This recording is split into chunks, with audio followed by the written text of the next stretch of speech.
was diagnosed in 2004, 3rd of September, and my partner had some issues of health. From there, he asked me to go and get tested, so I did.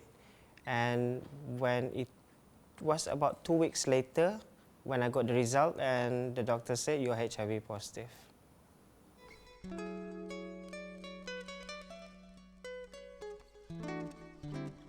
I told my partner straight away after I was diagnosed, and then I told my younger brother at the same day. And from that moment on, I just told everybody, my family, my friends, everybody on Facebook, everybody.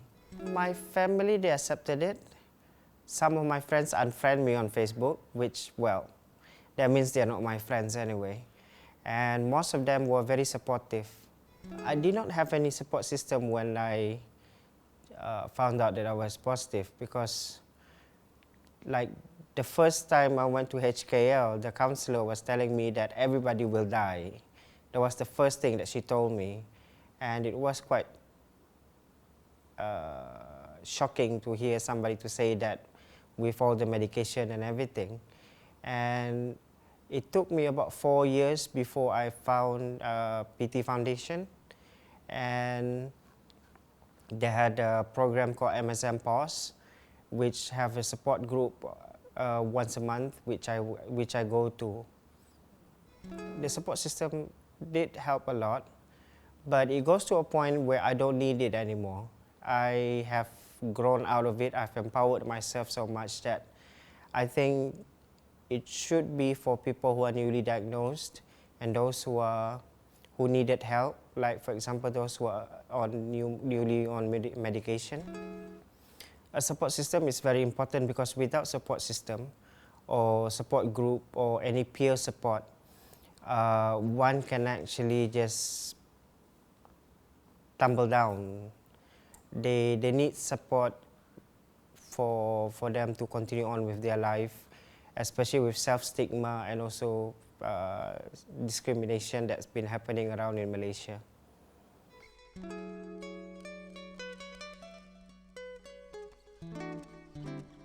When I was diagnosed, I told one of my colleagues at work, and she told my boss, and I got fired from my job. I tried to enroll into one of the universities in Malaysia. This one is a distant learning, and because I have an OKU status, so I applied for OKU status, and then they asked me for further information. They asked to meet me, and I said, because I'm mentally OKU. And they asked me whether I'm on medication. I said yes. And why is that? How stabilized am I with my medication? I said, I'm HIV positive. I'm taking all my medication, so I'm very disciplined.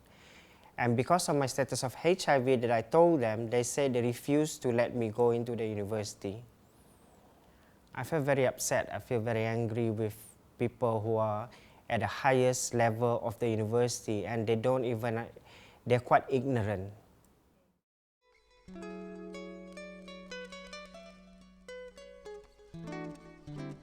There should be more education, especially during the secondary school, because kids are having sex at an early age.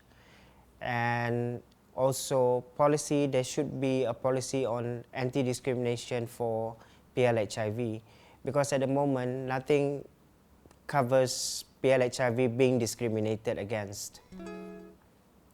I have this assumption that if I did not get diagnosed, I would have died earlier than after I was diagnosed, because my life was spiraling down before I was diagnosed, because I was drinking too much, smoking too much and everything.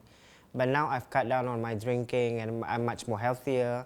And since I'm on medication, I haven't gotten sick at all for the last 5 years. This is my life. This is my story.